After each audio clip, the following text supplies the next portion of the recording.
The Tom Woods Show, episode 853. Prepare to set fire to the index card of allowable opinion. Your daily dose of liberty education starts here. The Tom Woods Show. Hey everybody, Tom Woods here. I have just returned from a weekend away with my 5 children.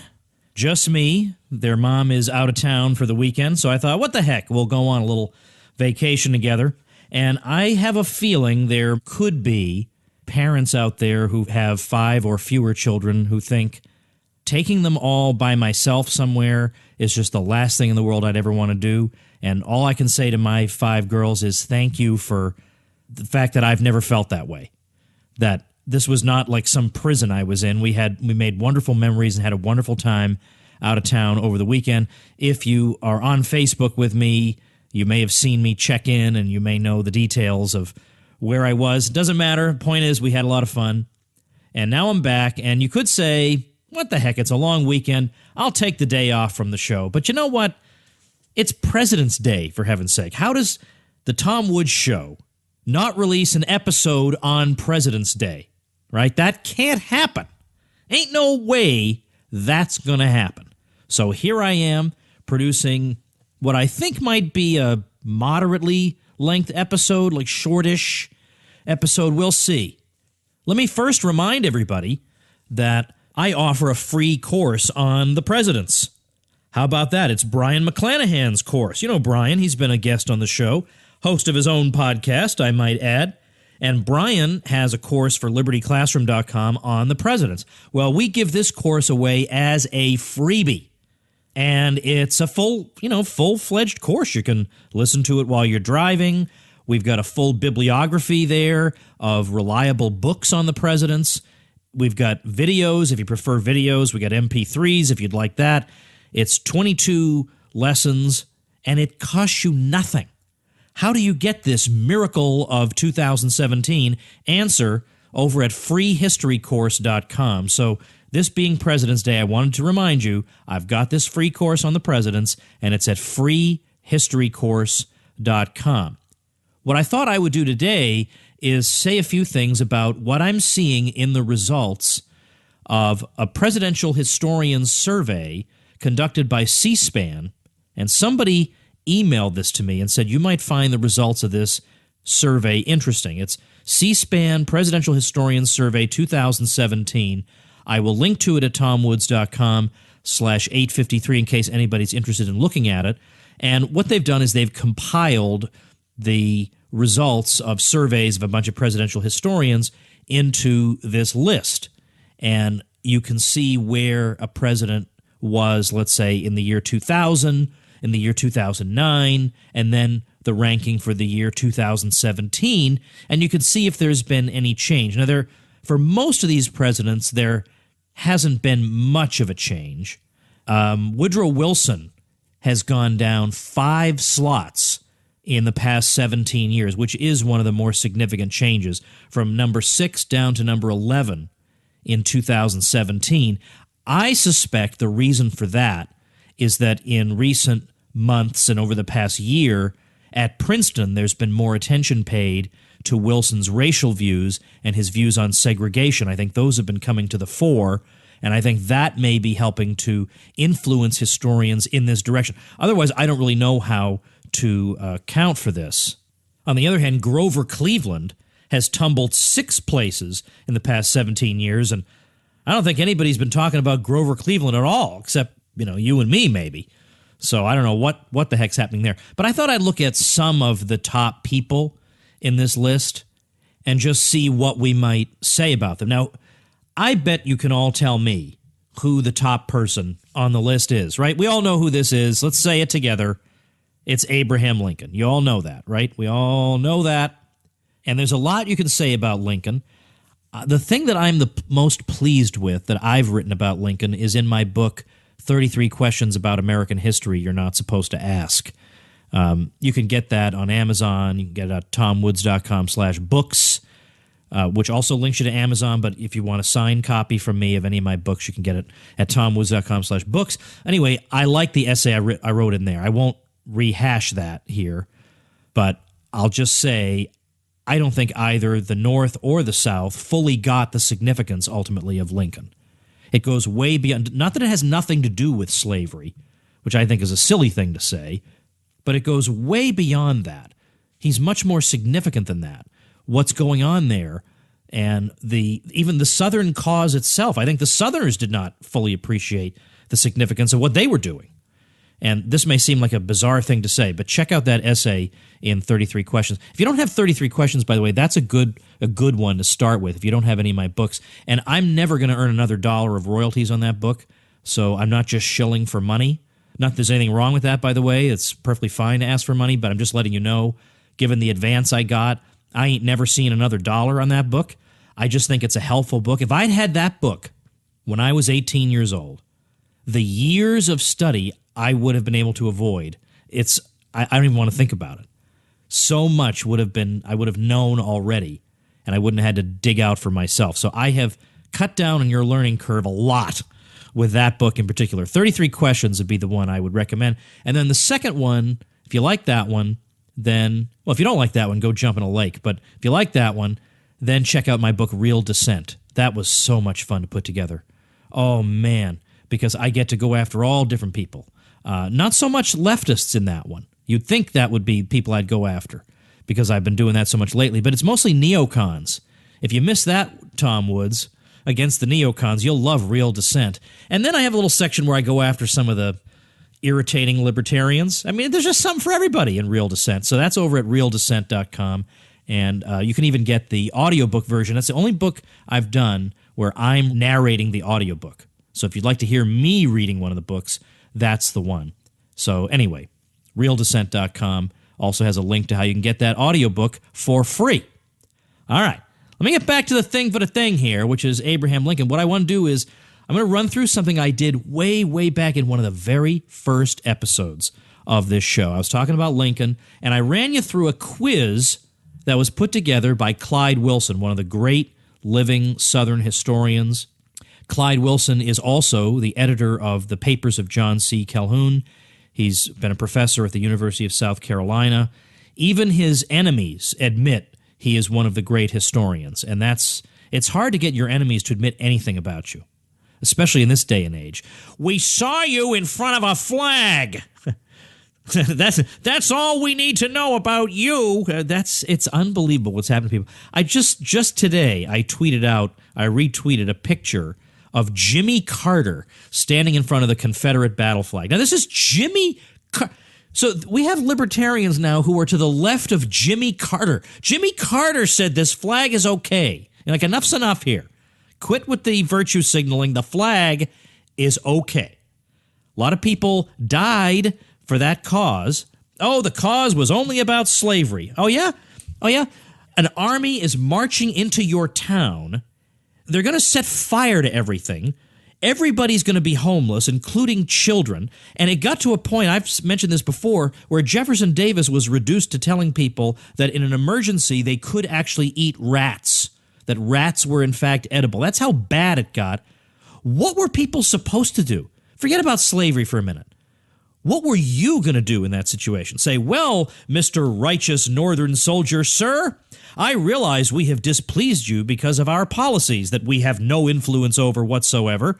And so because our government is responsible for policies you don't like, I deserve to be starved to death and have my home burned to the ground and my town destroyed. And the same thing happened to my family. Is that really what you're going to say? Anyway, so I say if you want to fly that to recognize that you're related to somebody who died protecting his home, I don't have any problem with that. I think that's a very normal reason to fly a flag. And you're talking to a guy who lived most of his life. I lived almost all of it in the North. I lived in Massachusetts till I was 21. Then I lived in New York until, when did I move away from there? Was I 34? Yeah, I was 34. I'm only 44 now. Right, yeah, I'm 44 now. So most of my life was lived in the North. I just think fair's fair, right? Leave these people alone, which basically was Lincoln's view. He had a very conciliatory view toward the South. It was not at all his desire to say, well, from now on, we're not ever going to let them sing Dixie again or something. No, to the contrary, he loved Dixie. He was a normal person. He was not trying to deface every single Southern symbol. And I don't know how I got off on this. Anyway, here's the quiz, and you will note something about the answers to this quiz. All right, this is a quiz, presidential quiz from Clyde Wilson. Here we go. What American president launched a massive invasion of another country that posed no threat and without a declaration of war? What president raised a huge army at his own will without the approval of Congress? What president started a war of choice in violation of every principle of Christian just war teaching? What president said that he had to violate the Constitution in order to save it? What president declared the elected legislatures of 13 states to be, quote, combinations, unquote, of criminals that he had to suppress? What president said he was indifferent to slavery but would use any force necessary to collect taxes? What president sent combat troops from the battlefield to bombard and occupy New York City? What president sent the army to arrest in the middle of the night thousands of private citizens for expressing their opinions, and held them incommunicado in military prisons with total denial of due process of law, and had his soldiers destroy newspaper plants? What president was the first ruler in the civilized world to make medicine a contraband of war? What president signed for his cronies special licenses to purchase valuable cotton from an enemy country, even though he had forbidden such trade and punished other people for the same practice? What president refused medical care and food to his own soldiers held by the enemy country? What president presided over the bombardment and house-by-house destruction of cities and towns that were undefended and not military targets? What president's forces deliberately targeted women and children and destroyed their housing, food supply, and private belongings? What president's occupying forces engaged in imprisonment, torture, and execution of civilians and seizing them as hostages? Under what president did the Army have the largest number of criminals, mercenaries, and foreigners? Who was the first American president to plot the assassination of an opposing head of state? Who had the least affiliation with Christianity of any American president and blamed God for starting the war over which he presided? What president voted for and praised a law which forbade black people from settling in his state? What president said that all black people should be expelled from the United States because they could never be full-fledged citizens? What president was the first to force citizens to accept as legal money pieces of paper unbacked by gold or silver? Who was the first president to institute an income tax? Who was the first president to pile up a national debt too vast to be paid off in a generation? Who is considered almost universally as the greatest American president, indeed as the greatest American of all times, and as a world hero of democracy? And then finally, what predecessor is President Obama most often compared to? All right, I'm going to take all the fun. I'm going to suck all the fun out of that quiz by telling you, in case we have non-American listeners who are not going to be familiar with this, the answers are all the same. It's all Abraham Lincoln. And it's just interesting to ask all those questions because those aren't things that kids in schools learn about Lincoln ever. Not ever. And that should creep us out. Because if anybody in any other country had waged a war of national unification that had had results of that kind, and then was being used to make sure everybody has the right opinions on whether nationalism and centralization are a good thing. I mean, we would think that was weird and creepy and the sort of thing that happens in banana republics or in particularly creepy dictatorships. So that is a problem. So that's my comment on Abraham Lincoln. I'm going to skip George Washington for now. I'll probably have to do an episode on him at some point. I have a bit of a soft spot for George Washington, even though during his presidency there were things that he let Hamilton run amok and things that are hard to forgive. But the fact that he laid down his command at the end of the War for Independence is truly an amazing thing in world history. And it stunned the rest of the world. And there's a part of me that thinks, well, he deserves something for that. But let's move on to Franklin Roosevelt, number 3. He's number 3 on the list. So you can do the camps for the Japanese Americans, and that'll not really affect your ranking any, apparently, according to these historians. That won't affect your ranking. You can try and cover up a break-in into the Democratic National Committee, which didn't actually result in anybody being confined anywhere, except a few of the burglars wound up going to jail, and that puts you way down at like number 30. But Franklin Roosevelt, how about that? Well, what I find really interesting about this is that Herbert Hoover, his immediate predecessor, you know where he is in this list? Number 36. Hoover is number 36 in this list. Now, the reason that's significant to me is that Hoover pretty much preceded, he pretty much was the originator of so much of the New Deal. As the brain truster of Franklin Roosevelt's administration, Rexford Tugwell, later openly admitted that most of the New Deal is just an extrapolation from what Hoover was already doing. So what are they cheering Franklin Roosevelt on for? For implementing these programs? For curing the Depression? He certainly didn't cure the Depression. And don't come at me telling me World War II cured the Depression, because that, you got me really depressed about that if you're saying that. Let me make sure I still have my resource page that smashes that.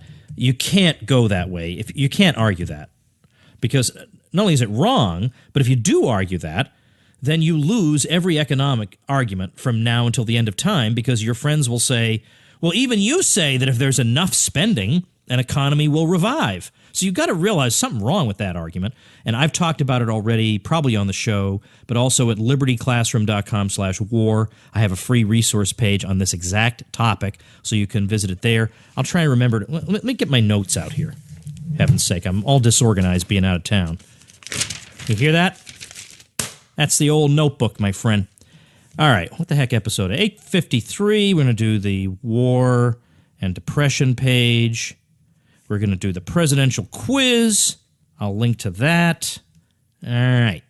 Was there something else? If there's something else I said I would link to, I've already forgotten what it is. All right, anyway, so there's Hoover doing pretty much the same thing, because what does Hoover do? He's got his own early version. Again, in each case, it won't be quite as developed as Franklin Roosevelt's will be, but it's the same idea. He pioneers it. He's obviously trying to go in the right direction. They're actually putting him at number 36 because he came up with all the right ideas. He just didn't push them far enough? Really? Who could be that petty? Now, he must be down there because they're still trying to claim he's somehow responsible, or, you know, he was a laissez-faire guy who didn't do anything. What kind of a blockhead would you have to be to still believe that now? After even PBS, you can Google Herbert Hoover, Depression, maybe the word intervention. Even PBS says, look, we got Hoover all wrong. He really was a progressive or a proto-progressive. He really was a technocrat who wanted his hands in everything, and he wanted to manage everything. The last thing in the world the guy wanted was a hands-off free market, and he said so over and over again, all through the 20s. As Commerce Secretary, he said this over and over and over again, that the age of laissez-faire is dead. You know, what we need now is public-private partnerships and all the rest of that crap. All right, so what do we get? We got agriculture under Hoover. That is a forerunner of what FDR will do. We have an attempt to push wage rates up, thinking that at a time when prices are collapsing and businesses are failing, we need to give everybody an implicit raise. That originated under Hoover and was perfected, if you want to call it that, under Franklin Roosevelt. We've got all kinds of public works spending and deficit spending on a very significant scale, comparable to under George W. Bush in terms of percentage of GDP. So we're not talking about nothing.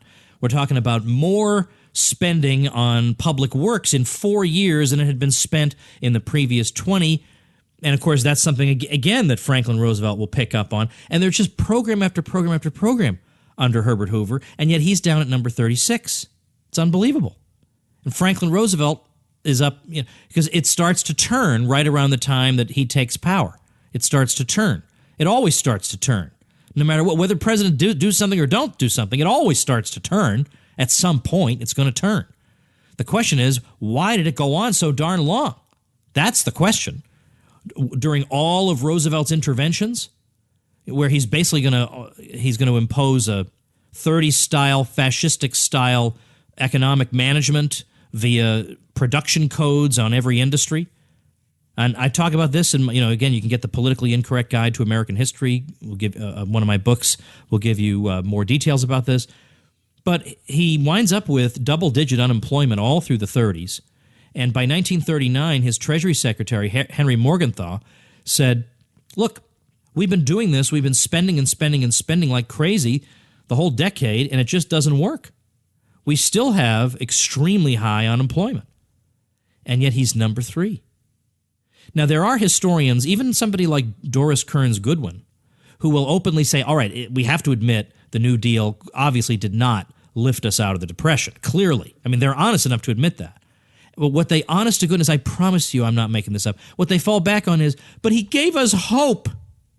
He gave us hope. That's what gets you up to number 3 on the list. He gave us hope. Good heavens. What hope is there for the rest of us? All right, let's look at who else is up there. Theodore Roosevelt. All right, there's a fun one. But haven't I talked a lot about Theodore Roosevelt? We did an episode on Theodore Roosevelt. I think I'll link to that. Episode on Theodore Roosevelt. The first Mises Institute talk I ever gave was on Theodore Roosevelt, actually. It was at their presidency conference, and I was still a graduate student, and I gave a talk on Theodore Roosevelt. You can find that at Mises.org. if you're interested. But Theodore Roosevelt, I mean, look, everybody's all upset about executive orders. The people who immediately prior to Theodore Roosevelt were issuing like 70 a year, 50 a year, 10 a year, 6, 0. Theodore Roosevelt, 1,006. Now, that doesn't necessarily mean there's anything bad going on, but it does kind of mean a little bit there's some kind of a change happening. His view really was the president can do whatever he's not expressly forbidden from doing in the Constitution. I like to give the example because it's such an obscure one, people will miss it, but the case of the Dominican Republic. There was a treaty that he wanted the Senate to pass with the Dominican Republic, and they dismissed for recess without acting on it, and he wanted it passed, so he just renamed it an executive agreement and declared it to be in force. So that's that was his entire style, and he boasted about this. And again, there's more you can say about him. You can either listen to that talk, or the Mises Institute has a free book online called Reassessing the Presidency. It has my chapter on Theodore Roosevelt in there, so you might want to look at that. Number 5, Dwight Eisenhower. That's an interesting choice. Eisenhower was sort of the typical Me Too Republican. He's not going to undertake any massive new initiatives, but he's going to consolidate the existing ones. So whether it's increasing the minimum wage or expanding Social Security availability or whatever, that sort of thing. In foreign policy, I mean, he was reasonably decent on the budget. In foreign policy, people will say, well, he's good because he really did keep the military budget under control. And that is true. On the other hand, it's really under Eisenhower that the intelligence agencies start getting out of control, where they start being used as instruments of foreign policy.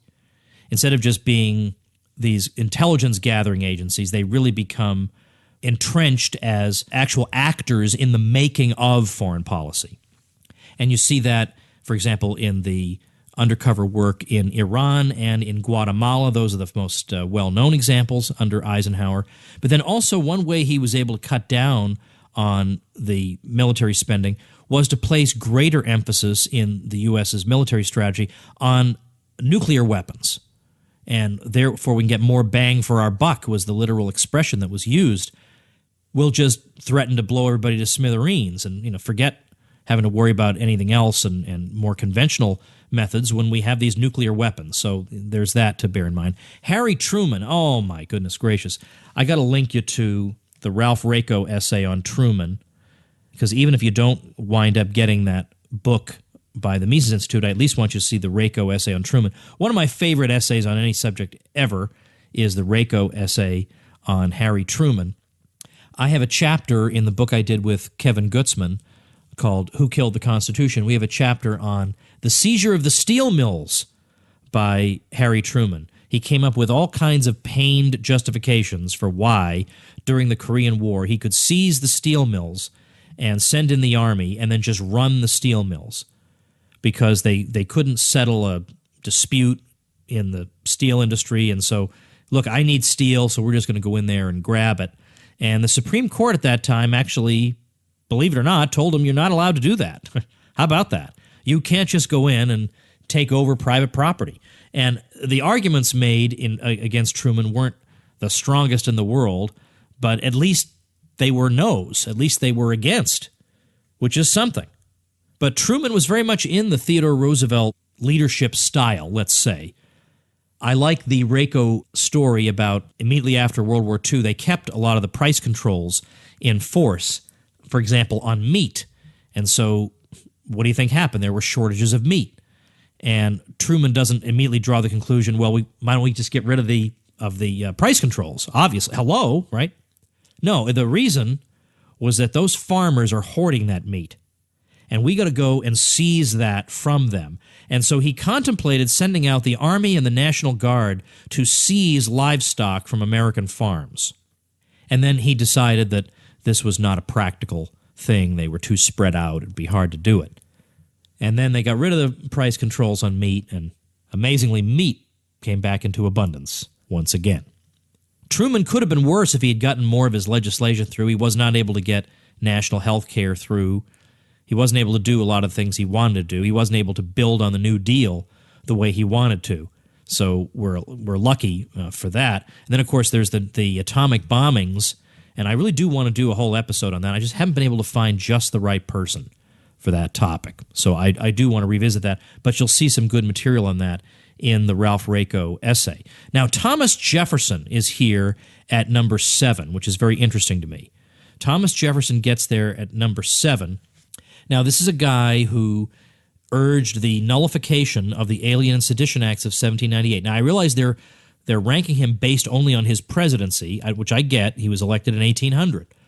But he goes out of his way to pardon everybody who had been punished under that and to return any fines that had been paid with interest, interestingly. So he carries on with his views on that legislation. So that's something good. We all know there were bad sides to the Jefferson time in office, and a lot of people will point to the Louisiana Purchase and say he did that without constitutional authorization. But actually, Jefferson was really alone among the Republicans in feeling like he didn't have constitutional authorization for that. The standard argument was that the treaty-making power certainly does cover this. So I haven't been particularly troubled about that.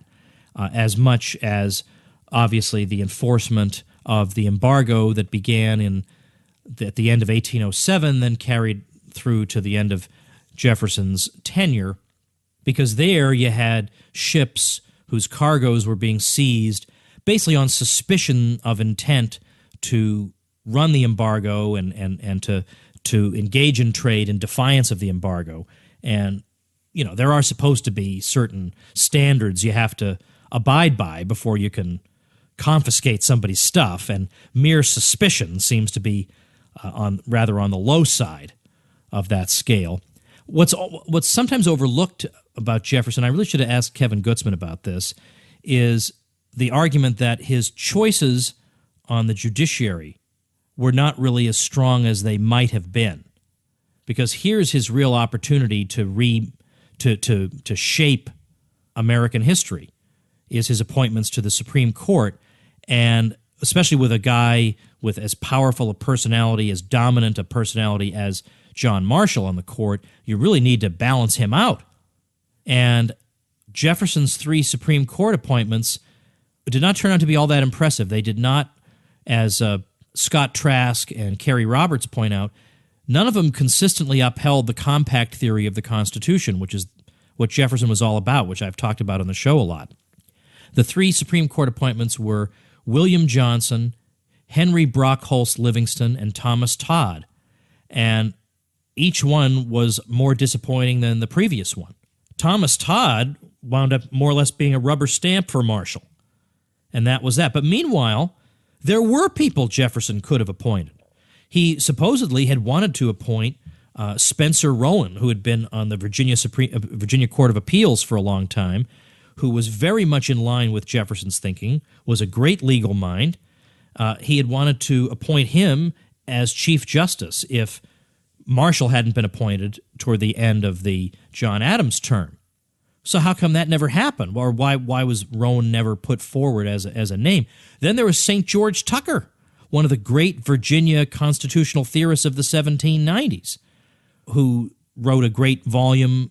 Again, I've probably talked about, I can't remember, but St. George Tucker is very, very, very much worth reading. And again, agrees completely with Jefferson on the compact nature of the Union. What happened to that? Why didn't we get that? So that, to me, would bring Jefferson down a bit. So who knows why they're putting Jefferson up? They feel like they've got to. I don't know what. Who knows? American historians, you can't trust them with anything. So if Jefferson got up here, it's almost by accident. John F. Kennedy, I think I'm just going to stop with John F. Kennedy, because John F. Kennedy is in the number 8 position. Why? Seriously, on what possible grounds would you put Kennedy as number 8? Now, I would put Kennedy as number 8 precisely because he didn't get much done. But these are people who are hyper-interventionists. They can't get enough intervention. Well, what does Kennedy have to point to? He accomplished basically nothing. Seriously, think about it. What did he accomplish? And the things he did do were bad. He positively cheered on Fed inflation. That's a bad thing. He was involved in, he engaged in the jawboning of the steel industry, which was a very bad thing. I talk about that in my U.S. history course at libertyclassroom.com.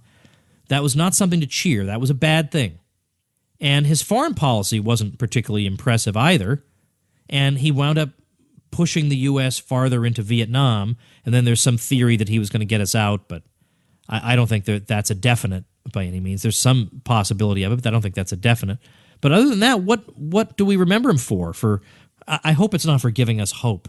Heaven help me, for giving us more hope. That's what these people get paid this money for and wind up getting 6-figure speaking fees afterward, forever after, because they gave some speeches they didn't even write that gave us hope. You got to be kidding me. That's it? Crazy. All right, look, that's your President's Day, all right? Hope you enjoyed it. That's it. That's all I got to say. If you want that course, check it out at freehistorycourse.com so you get more about the presidents. If you've been enjoying the show, consider joining me in the elite as a supporting listener over at supportinglisteners.com, and I will see you tomorrow. Become a smarter libertarian in just 30 minutes a day. Visit TomWoods.com to subscribe to the show for free, and we'll see you next time.